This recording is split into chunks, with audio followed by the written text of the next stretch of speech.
Cool. About me, a lot of logos. Born and raised in New Delhi in India. Came to U Chicago for undergrad. Studied economics and political science. Right after that, came in thinking I was going to be like first year econ. I was like, well, I'm going to be an investment banker. Took a course on like economic development. Thought that was like the most interesting thing in the world, and spent kind of the next 3 years just focusing on that. Um, the year afterwards, I did a fellowship that's also run by Harris, actually, the Uh-oh. embedding. Oh, Oh, could you repeat that? You froze just a little bit. Sorry, can you hear me? Yep. Yep. So fellowship run by Harris, embedding like graduates, like recent graduates into government offices in India. So working on like a big economic development project. Did that for a year, continue to stay in economic development, but with more of a focus on analytics, data consulting type work at an organization called IDinsight. So mixture of like strategy work, but also like some like more pure analytic and like analytics stuff. So like building dashboards, using machine learning to predict things of interest to our clients, that sort of work. Thought that was super interesting, but wanted to work at a few different things. One, wanted to work at like a bigger scale. Had a little lingering question of just like what is this thing called the private sector? I'd like been in the policy space my whole career and kind of wanted to see what it was like on the other side. Um, and then also wanted to just get some experience working for a big organization. Like I think everywhere I'd worked had been 50 to 200 people. You kind of know who everyone is. And was just like, I want to see what it's like to work on big problems at a big organization. Um, the easiest way to make that switch, I thought, was through business school. Went into business school also at U Chicago at Booth. Um, with really like two sectors in mind, like financial inclusion and like clean energy stuff. And the reason being like both of those seemed like mission aligned, impact adjacent, but still kind of having some of the like private sector tailwinds behind them. Um, my first quarter there, Shell did a case competitions. I think you did that as well. And did that. That basically led to an internship offer. Intern there, actually had a really good time while I was working there, so decided to go back full time in Houston, and happy to talk about the whole Shell experience in more detail.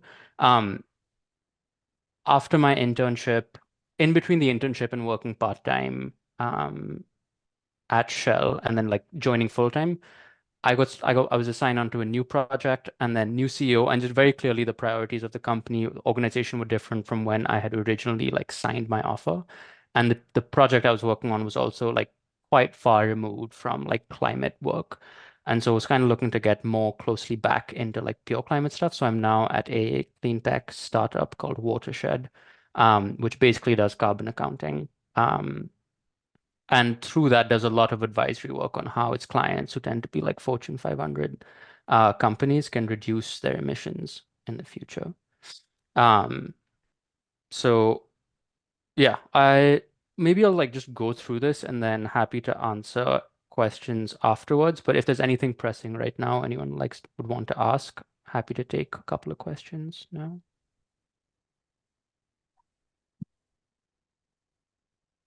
Cool. I'm gonna move ahead.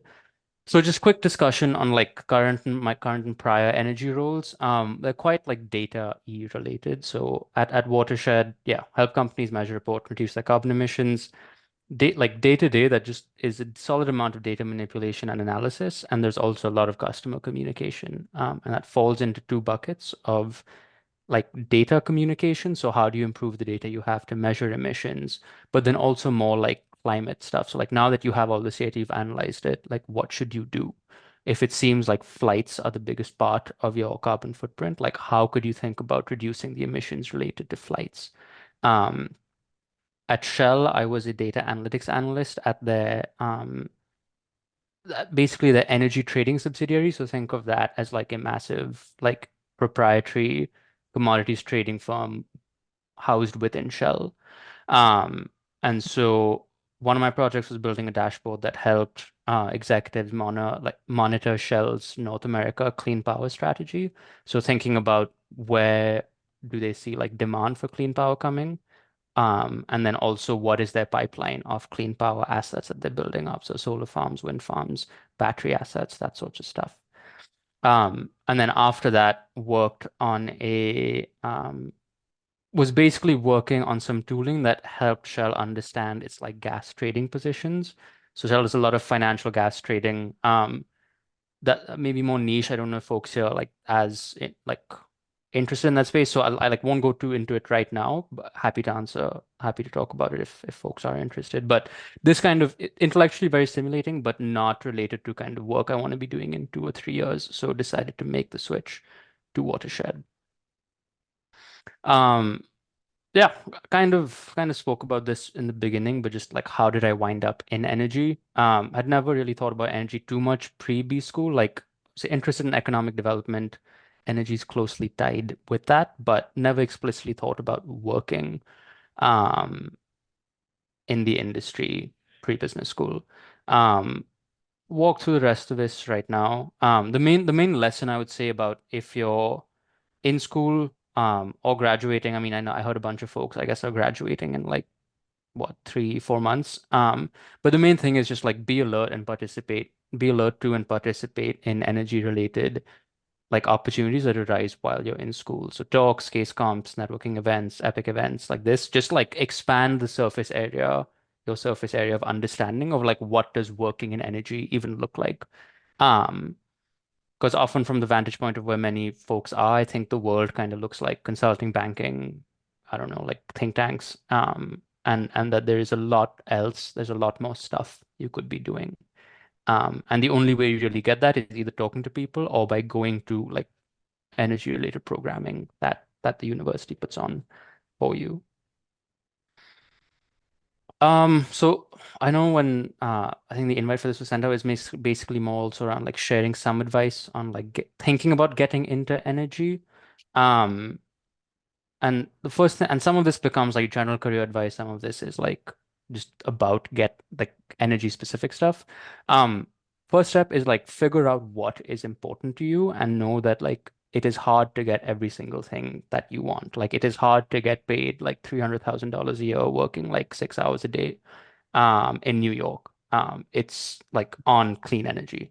There is a trade-off in, at least earlier on, there's a trade-off in some of these things. And you should know what you're willing to give up for what. So a few things that come to mind are like money, work-life balance, title, and location. Um, if I were to talk about like how some of this stuff worked for me, I think right after B school, like money was important. Work-life balance was like kind of important. Title and location were not important. Shell fit that bill. As I was there, I realized like money wasn't as important. I kind of wanted to be doing work I was like more passionate about and like felt more at home at a company, and so decided to look. And I realized I didn't want to be in Houston, and so those shifted. But that kind of helped me be comfortable in deciding to move. There's there's a few like key trade-offs. I'll go in deeper into these in the next slides, but I want to just pause here to see if there's any questions.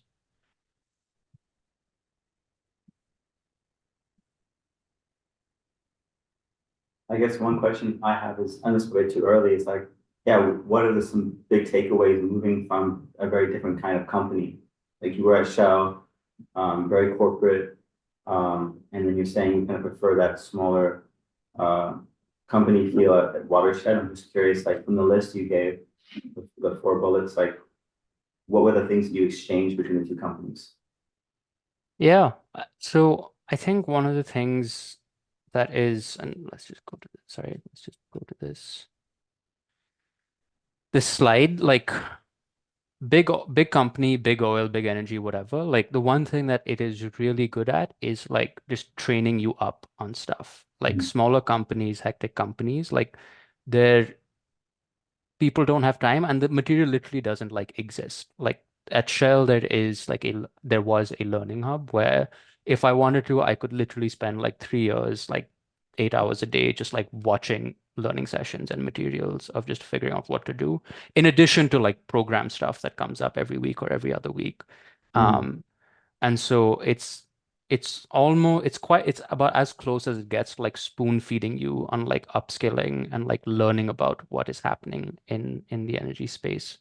Um, at some companies that can it can also mean just like more like cash money. I mean, at startups you might get like your equity and stuff, but in terms of just like cash money paid to you every month, like that is, and for some folks that can be like quite important, either because they have like loans, family obligations, all of that stuff, or you just are like motivated by money, which is fine. But those big companies can be good in helping you meet those needs.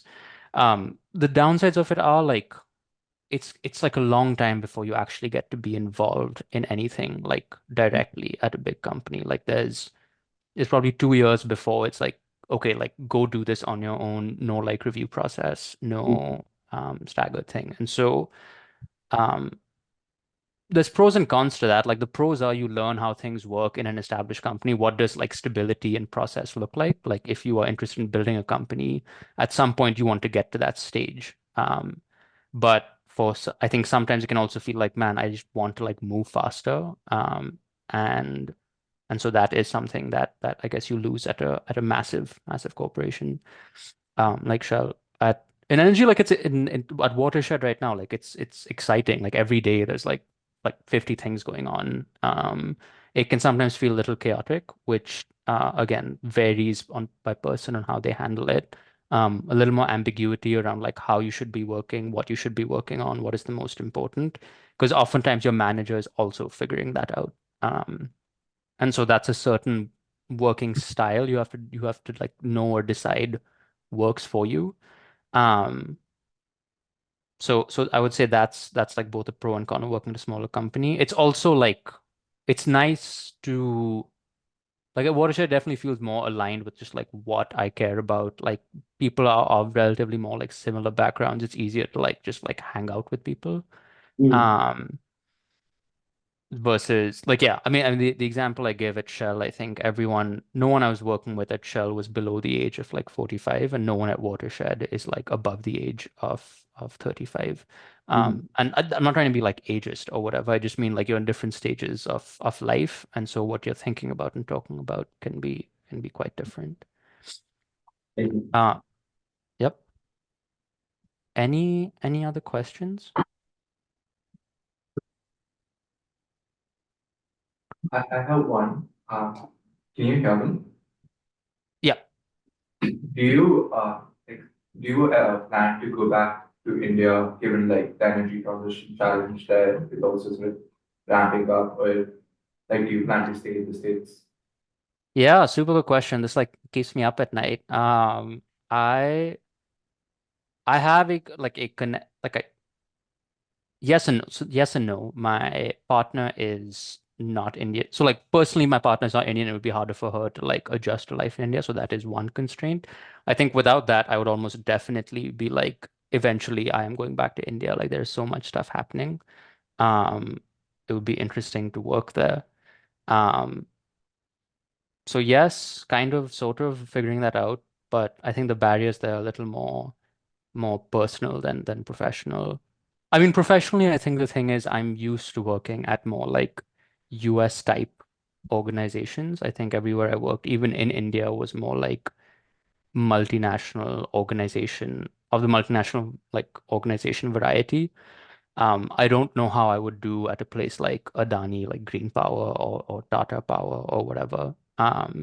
So figuring that out. But I think at least being at a smaller startup that's figuring things out, at least that I think it gives me some data points on if I wanted to go to India and do something of my own, how would I like it, would I not? Um, and I don't know if Watershed expands to India, maybe that's just like the best of both worlds, and I just like go do that. Um, But yeah, long-winded way to say kind of I want to, sometimes I don't, figuring it out. Thank you for that. I'm also from India, so that's why I was curious. Yep.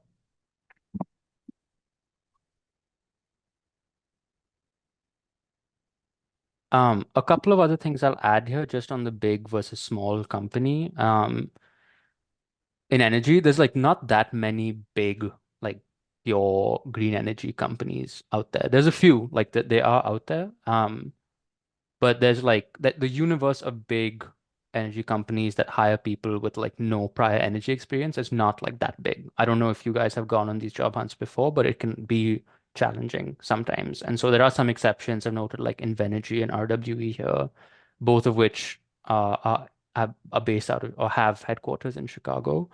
Um, but you should like know that like going in. And especially that, or maybe that companies will hire you at like the exact role title, whatever that you want.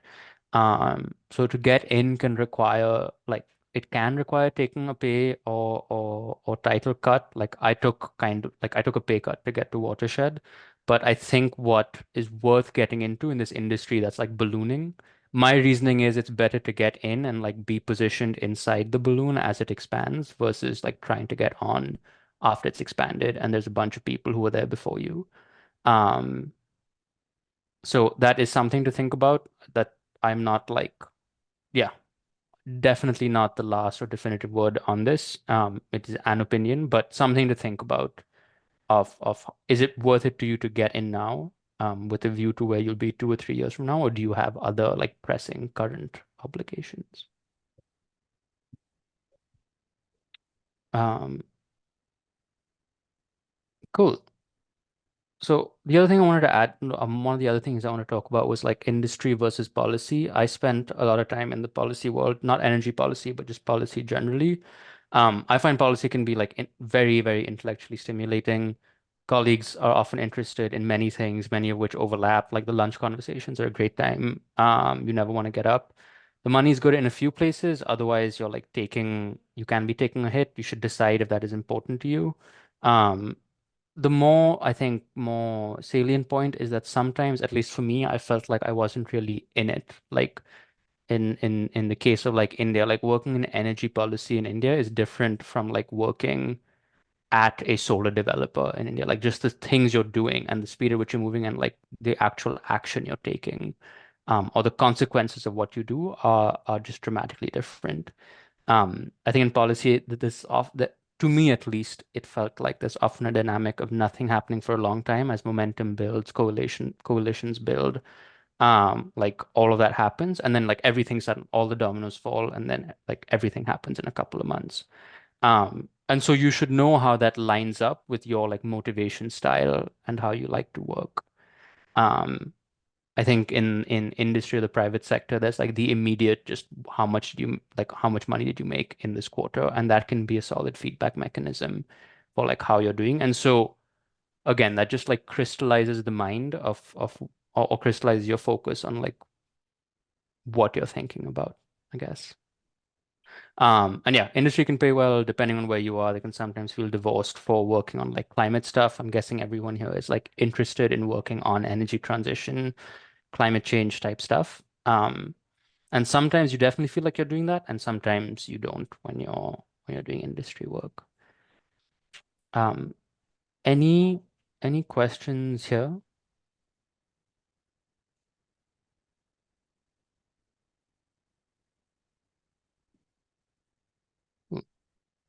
The other big thing that pops up, especially if you're in like college or B school, I guess even some consulting, but just thinking about industry versus client services. And by client services, I mean consulting, banking, the usual like suspects of where a lot of folks go.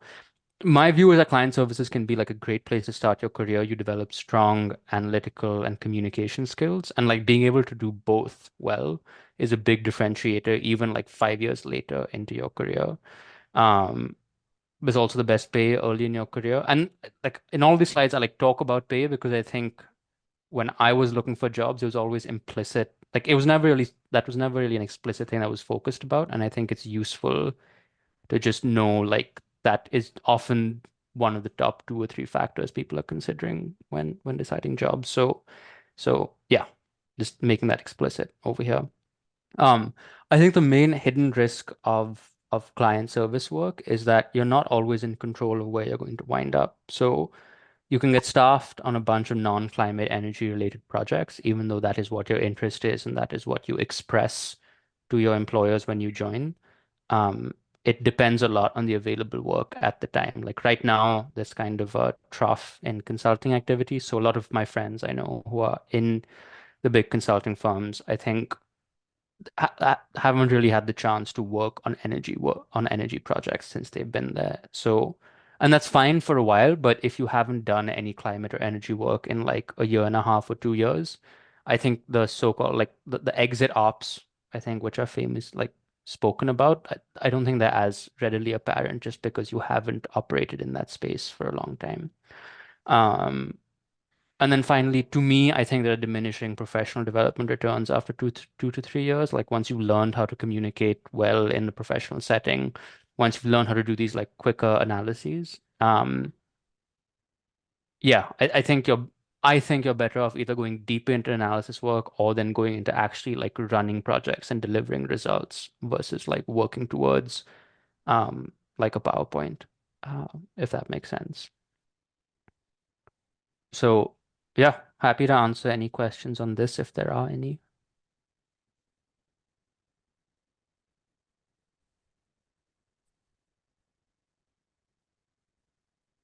Cool.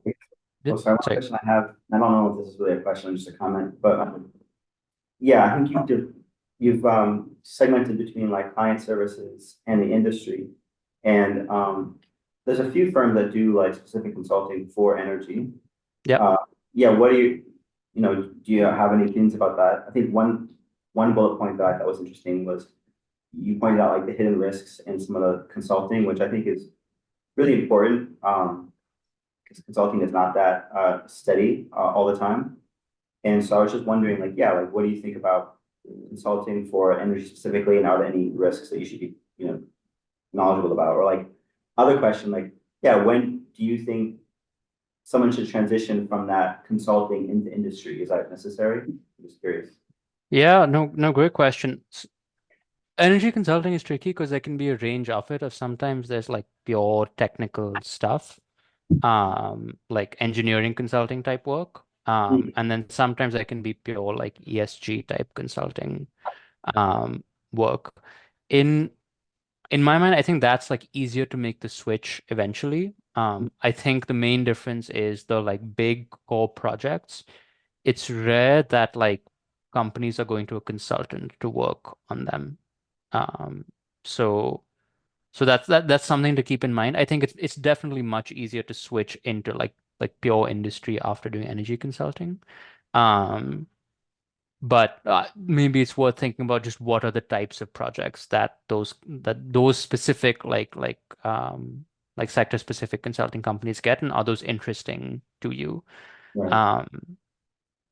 So yeah, I mean, I know both Shell and Watershed where I've worked at. It's substantially easier to pivot into those companies when you've had like your McKinsey, Bain, BCG, like energy projects, or you've done like energy consulting work that is directly like applicable to what you're doing at the new company. Yep. Cool. And I think this like second last slide, but just like thinking about being technical versus generalist, a few parts to being like a pure generalist for your whole career. Usually you kind of need to know something technical, whether it's data, finance, climate, engineering, or whatever to start. You like don't need a degree in this technical field. You just need to like know how to do like something there. Usually that just means that you're able to demonstrate value to a company once you join. And then after that, you can start branching out into those various generalist tracks. I think that the deeper thing I want to talk about this here is just like think about what interests or motivates you. Like if you're more technical, you're closer to solving a problem. Like you have the satisfaction of like doing something. Like you analyze something and came up with a solution. Like I don't know, you like yeah, like you are the person people go to like understand what the answer is. I think when you're a journalist, that tends to mean more management type work. That's more meetings. It's rare that you're the person that like did something.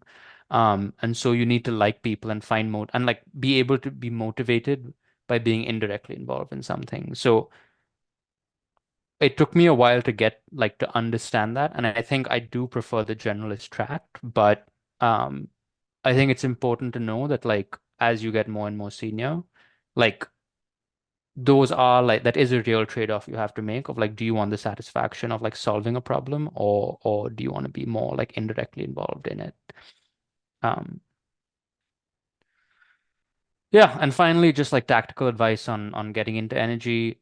Most of this, I think, is probably quite similar to whatever career services talks you've been to, but develop a list of companies that seem interesting, reach out to people at those companies. You Chicago alumni will hopefully be more likely to respond. Happy to chat with any of you if you're like specifically interested in Watershed. Ask about like the role, ask about how they thought about their decision. It's rare that like an alumni person can like give you an internship or a job, but they can help expand your universe of what's possible, and like they can probably refer you, and make use of being in school and like all the opportunities you have to learn about stuff. And also I think right now energy is changing so quickly, like what is important, what's hot, like varies.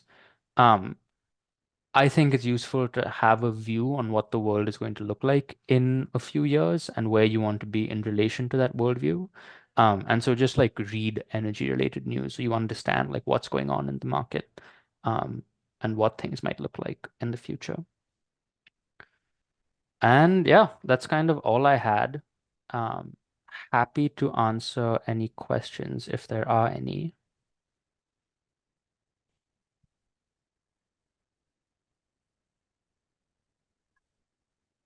You can go ahead. No, I asked it. Okay. Can you hear me? Yep. Thanks for sharing all those insights. I think I have a rather very detailed question. You talk about like why you like kind of switch from Shell to a Watershed, a smaller company. How do you like your job right now? Yeah. And would you think this is something that you want to do in the long term? Is this something that you think is sustainable? Yeah. Yeah. So I've been at this role for like 3 weeks. So far it's good. Um it's yeah, it's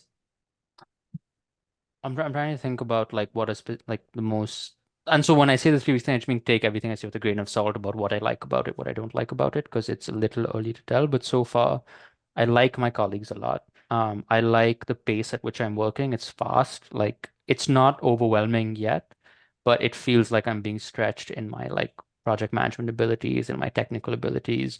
And like I feel like there's growth happening. Which at Shell I felt like there was some growth happening, but it was a lot slower. And I was like, I think this is the time when I want to be like ramping up faster. And so that feels good. I think I want to do this in at least for the near to medium future. I think there's more like existential stuff I have around, do I want to be in the US? Do I want to be in India? Do I want to be somewhere else? And if I am somewhere else, what do I want to be doing? But so far it's nice. It's happy. It's like good to be in this in the city you want to be in. It's good to be with colleagues you like. Um, and like I do actually believe the mission of customers that come to Watershed are looking to do something about climate. Like they're looking to act.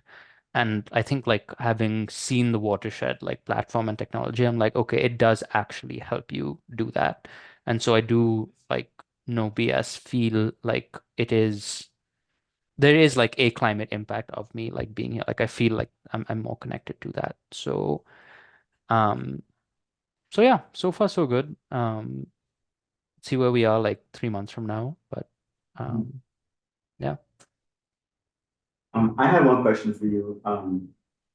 I guess I'm kind of interested between the technical route and like the strategy route. Because you talked about your one of the concerns at Shell being like it'll take you so many years before you start being influencing any part of the company's operations, even at the smallest level. And I guess the question I have is like, if you're someone who finds yourself in more technical roles, like answering those direct questions, is there also opportunities for that for a strategy, or like what's the next step? Like, do you find that even if the roles of being a journalist are few and far between, there's more long-term success in that strategy building? I guess I'm just kind of curious. I'm trying to understand those two routes. Yeah. Yeah, and so before I answer that, I'll just caveat by saying my understanding of this is also developing over time. But I think like there's definitely a lot of like established companies. There's a well-established track of like being technical up to a point, and then like them like literally formally asking you, do you want to do management or do you want to become like a deep technical expert? And that is when you can make the decision. I think having that technical expertise is not the only way, but it is a way to develop credibility of like you have solved something in the past, and so that helps.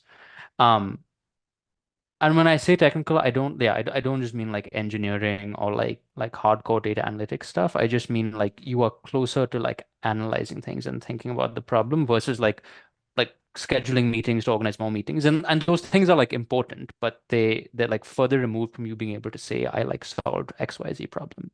Um, on so that part definitely exists.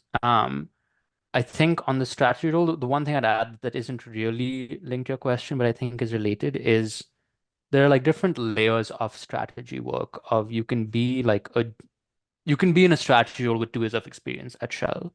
Um, that strategy role is not deciding strategy for Shell. Like you at that point, I think it's more like gathering information for the people who will make the decision. And that can be valuable. That can like be politically valuable in terms of finding people who will pull you through in your career as you go forth. And that's something I maybe learned at Shell that I wasn't aware of earlier, of how much of your career in like bigger companies depends on finding sponsors that will like pull you through the ranks. Um, but that is what those roles are good for, less so like actually like setting strategy for something or the other. I think the way you get to like materially impacting strategy is getting closer and closer to managing like it called like managing a P&L. So like thinking about like a business unit, how does that make money? How does that like spend money? How do you like maximize the money and making money and minimize like costs? And at that point, if you can demonstrate that you can do that at like a business unit level, then you start getting tasked with more and more responsibility for doing it at a greater and greater scale. Um, and the way you get to doing that first role of like doing that for a business unit is like you join something that's more linked to like an operations type role, less so strategy, and then work your way up because you demonstrate that you have like a mastery of the like actual mechanics of the business. Um, That's and super. yeah, yeah. And yeah, again, my view based on my experience, again, maybe folks will differ on it, but I think yeah, you do a LinkedIn trawl of like how did like the GMs at like big companies get to where they are. It's rare that it was like 10 years of junior strategy and then like senior strategy. Like it's I think they want you to have some knowledge of the business.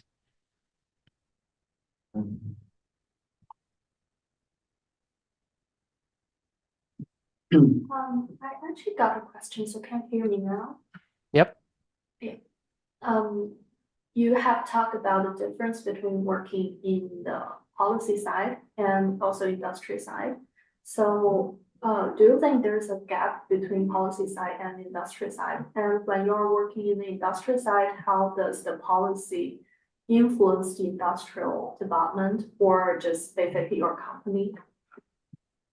Yeah. When you say gap, what do you mean? Just like there's some difference and also maybe, so policy sometimes can be ideal or, the goals of the policy may not sometimes achieved by the company in practical, Yeah. experiences. Yeah. Um, yeah, I think the gaps or like what policy maybe doesn't, and let me know if this doesn't really answer the question, but like the gaps of policy is like fundamentally, at least as I understand it, for policy to be made, things need to be a little stable. Like you need to know that like if I create this policy, this thing will move this way. Um, and in a thing like in the energy transition, things move like fast. And in most things, things move fast, they're not stable. That's why policy can have unintended consequences because like this thing that you thought was like stable in this way actually moves around. And so by creating the policy, you've changed how a specific intended action moves. And so like yeah, I don't think I'd blame policy for that. Like on some level, you like need to make like that's just the nature of the world of like you need to make policy in an unstable world. Um, but what that does mean is oftentimes you maybe might not feel as close to like the cutting edge of what is happening. You may feel like you're a little behind what is happening. On the industry side, I think you're very, very interested in what policy is, especially in the energy world where like so much of your business model relies on policy. Like uh, what like if I look at Watershed, like Watershed has two types of customers. One are customers who want to report their carbon footprint because they just care about it and want to act. But there's others who have like are regulated by specific policies that mandate they have to like report their disclosures. And so like through policy you can enforce some action, but it took like 10 years for the EU to come up with that policy that now affects companies. And so I think if you were working on that for like those first 9 years, you're like, man, this is like taking a long time, like nothing's really happening. And then all of a sudden it does, and you feel great, like you did like change the world by doing that. But it can be a long time of like nothing happening until that like final big thing does happen. Thank you. Yep.